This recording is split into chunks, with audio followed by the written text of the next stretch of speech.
Hello, everybody. It is July 28th, 2025, I believe, and wanted to talk to you about when we can expect the Fed to cut rates. Before I get into that, first off, I want to say sorry I was gone for the last week. Having a wonderful vacation with my wife, and I am back here in the wonderful Florida heat and humidity. And just want to ask everyone to please like and subscribe, and thank you for watching. All that being said, let's get to the video topic. When can we expect rate cuts? First, I want to go over a little bit of history and then get into the macroeconomic factors and then give you my prediction. The recent economic history is that in 2022, the Fed went on had a series of rate increases, some as high as 75 basis points from a single decision. The markets did not like that. They want low interest rates. They want cheap money.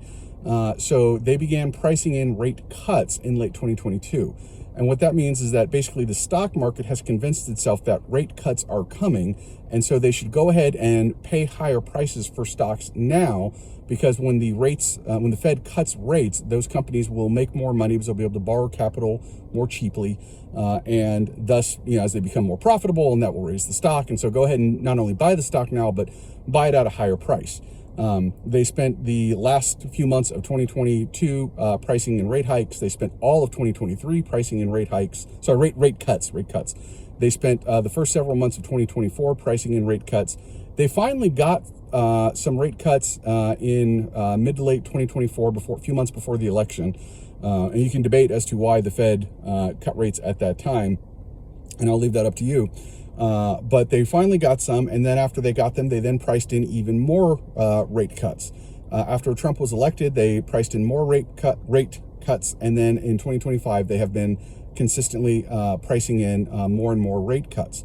Now, you may be asking yourself, hold on, you just went over the span of nearly 3 years now, and there's only been like one rate cut in that whole time period. But according to you, the stock market's been pricing it in over and over and over and over and over again. That doesn't make any sense. And if that is your conclusion, you, sir, are correct. The stock market has been, or I should say Wall Street has been convincing itself that rate cuts are coming and pricing them in, even though by and large, they have overwhelmingly, really, they have not happened. And they're compounding the pricing in. It's not like they've priced in a rate cut. They have probably priced in, I don't know, a dozen rate cuts, 15 rate cuts, something like that. They keep doing it over and over again. Each time they do it, they build on the last time they priced it in.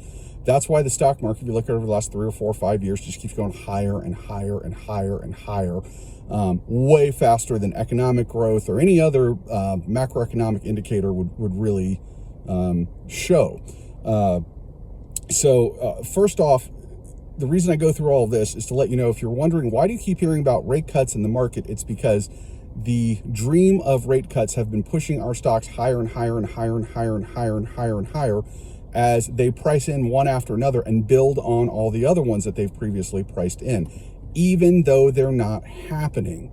So second part of this, what are the macroeconomic indicators? Well, there's 2 primary indicators that the Fed looks at. Now, there's lots of little ones, and this is a massive oversimplification, but basically there are 2 main ones they look at, which is employment and the inflation rate.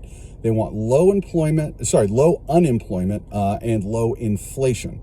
And then the idea is that if unemployment is high, rates go low to make unemployment lower. You make capital cheaper, companies can expand, they can hire more people, so forth and so on. If inflation is high, what you do is you push rates higher to make the cost of borrowing money bigger, and it's like pulling back the throttle on an economy. It cools the economy off and thus brings inflation down by choking demand.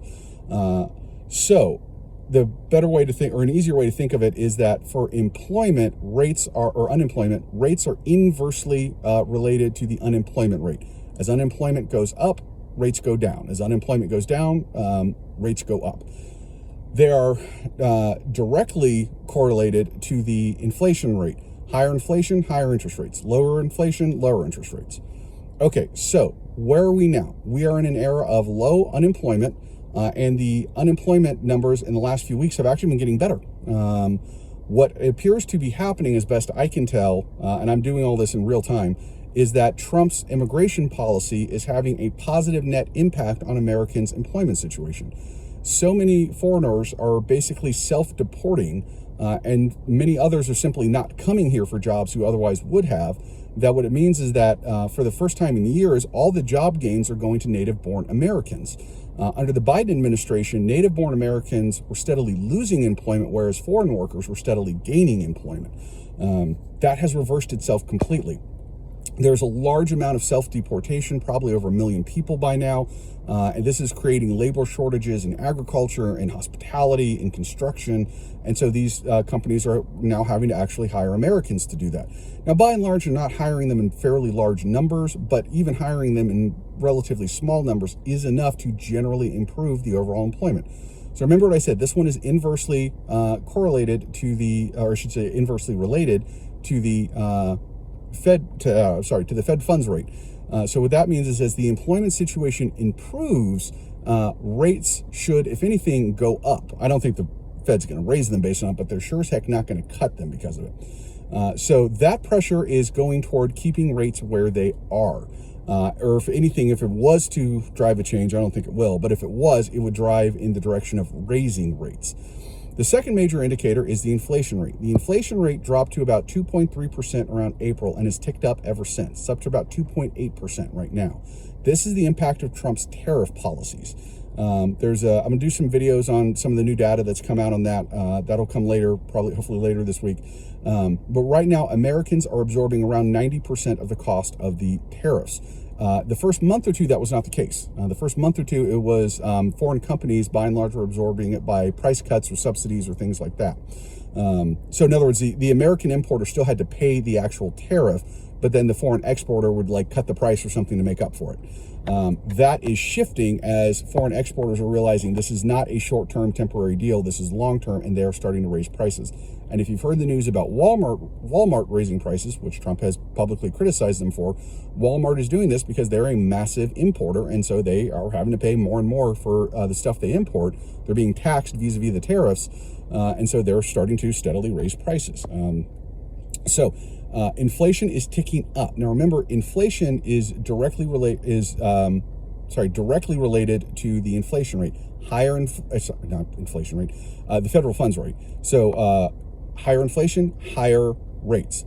So what it means is that we are getting a double barrel push to either keep rates where they are or maybe even raise them a little bit. Neither of the two major macroeconomic indicators that the Fed looks at are saying the Fed should cut rates. Trump wants the Fed to cut rates because of government borrowing costs, which is not part of the dual mandate of the Fed. The Fed actually has a mandate from Congress that they have to, by law, follow. And that is not what Trump wants them to follow. He wants them to follow his mandate, which by law they are not allowed to.